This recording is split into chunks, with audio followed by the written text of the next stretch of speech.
Hi everyone, and welcome back to my YouTube channel, She's T1D, a channel aimed at increasing awareness about type 1 diabetes. To do this, I show you some of the things I do on a day-to-day basis to manage life with this challenging disease. I talk about travel, exercise, and a little bit of everything. My ultimate goal being to show that life with diabetes, it is difficult, it is challenging, but you are still able to live a full life. So if you are new to my channel, welcome to my channel. Thank you for choosing this channel. And if you are returning, thank you so much for coming back.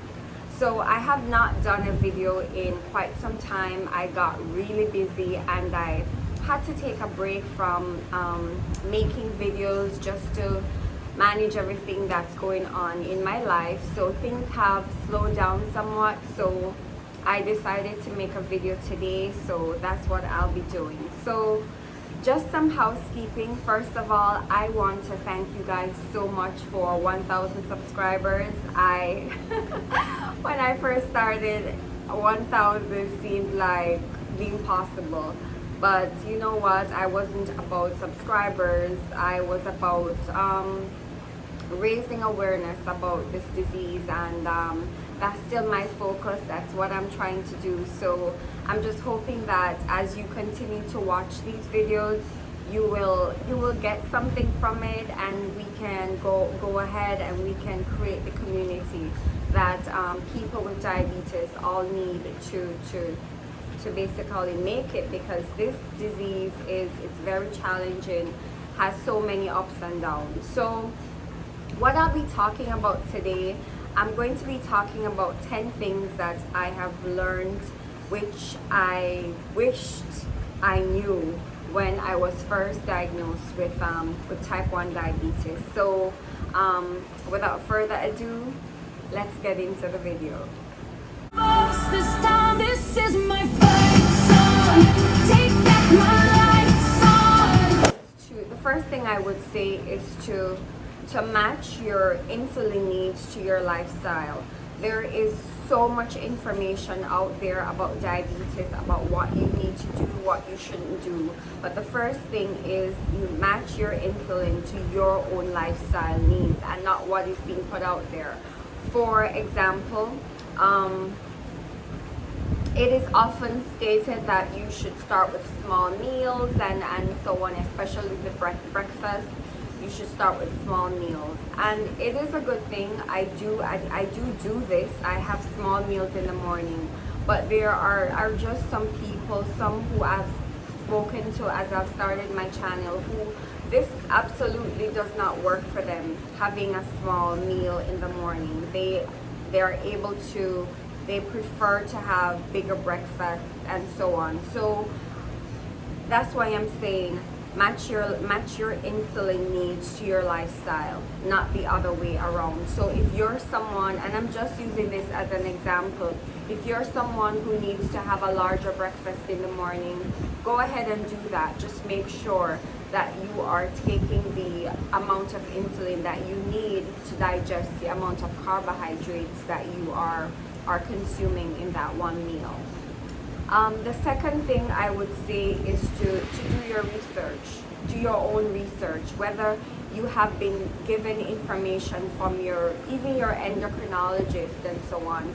Make sure that you do your own research, because I've come to see that diabetes is not a one-stop fits all. What works for this person may not necessarily work for you. That's why this disease is so difficult to manage. This one, it is that there's really no such thing as a free food. When I was first diagnosed, nutritionists, I met with nutritionists and so on, and they gave me education on those so-called free foods. I've really learned through the years that there's really no such thing as a free food, maybe outside of water. But whatever you put inside your body is going to have an impact on your blood sugar outside of water. That is what I have found. through the years since my diagnosis. So for me, there is no such thing as a free food outside of water. Another one I would say, and I think this is what, number 4. Another one I would say is that it is recommended that we treat our loads with 15 grams of carbohydrate. You may not always need to have 15 grams of carbohydrate. Depends on how low you are, where you are. Some people may actually need less, some people may actually. So it just varies. It's not, as I said, diabetes, it's not a one-stop fits all. Number 5.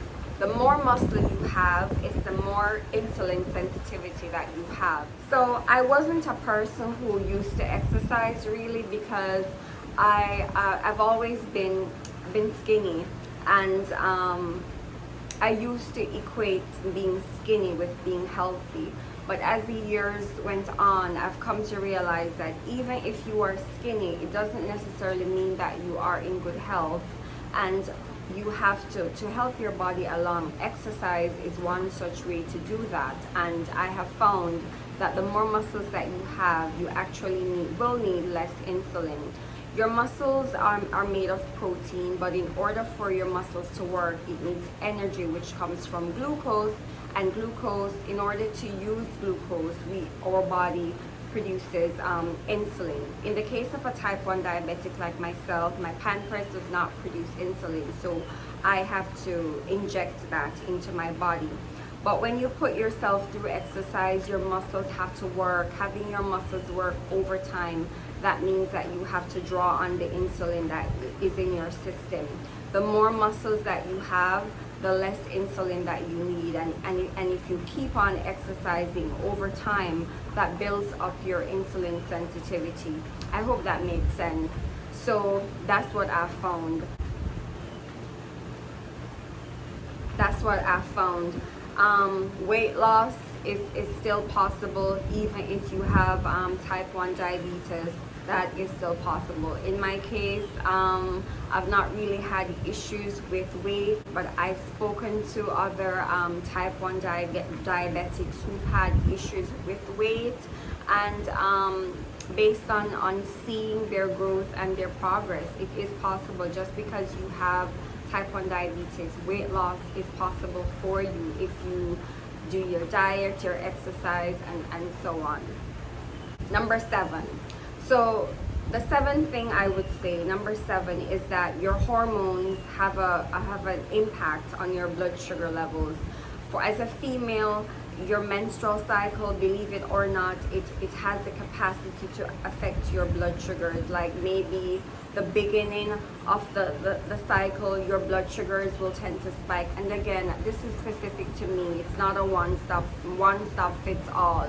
It varies from person to person, but I have seen similar comments made about the menstrual cycle and other hormones. When you're sick, your blood sugar tends to be higher. Number 8, sex also impacts your blood sugar. Yes, I said it's sex. It is exercise after all. So it may impact your blood sugars. It may actually lower your blood sugar. So this may be a whole video on its own, but you have to also be prepared for that. You may need to have an extra snack. And not to take away from being spontaneous or anything, but you may need to check your blood sugar before, just to make sure that your level is, you have a good level and you're not already low, and so on. But that also impacts your blood sugar. Another thing which impacts your blood sugar is the sun. And I think I'm going to do a video on this one, especially because we're in the summer. When you're out in the sun, too much heat, sweating may lead to dehydration and so on. It can actually lead to high blood sugar. So all these things impact your blood sugar. And number 10, and this is the best one, and I wished I had known this from the beginning, but you know, nothing happens before its time. And I would say that having a pump, it can help you so much in your blood sugar management. It impacts your blood sugar so much in a positive way, I must say. And I know that there are or obstructions, for the lack of a better word, for many people to obtaining a pump. For example, cost. They are not by any means cheap. Cost is one, whether your insurance will pay for it, things like that. But if you are a type 1 diabetic and you are able to start pump therapy, I would encourage you to do so. It will help you tremendously in managing your blood sugars and being able to live a more full life. And that has been my experience. So those are my 10 things. I wish I had known all these things. Some of them I found out the hard way. Some of them I happened upon, but I wish I had known it from the beginning. It would have made my life so much easier. And as I said, I hope that this video can help someone if you don't know these things, if you're newly diagnosed, just to make your journey a little bit smoother, a little bit easier. And if you already know these things, or what are some of the things maybe that I didn't mention, what are some of those things that you have found helpful, I would love to hear from you. I answer each and each of all of my comments. I answer. I love to engage with you guys, and you are the reason I do this, so I love to engage with you. So leave me a comment below, and if you haven't already done so, do not leave without subscribing. Go ahead and hit the subscribe button, turn the notification bell on, so that as soon as I upload a video, you'll be the first to know. Thank you so much for tuning in, and I'll see you for the next one. Bye! Doesn't kill you, makes you stronger.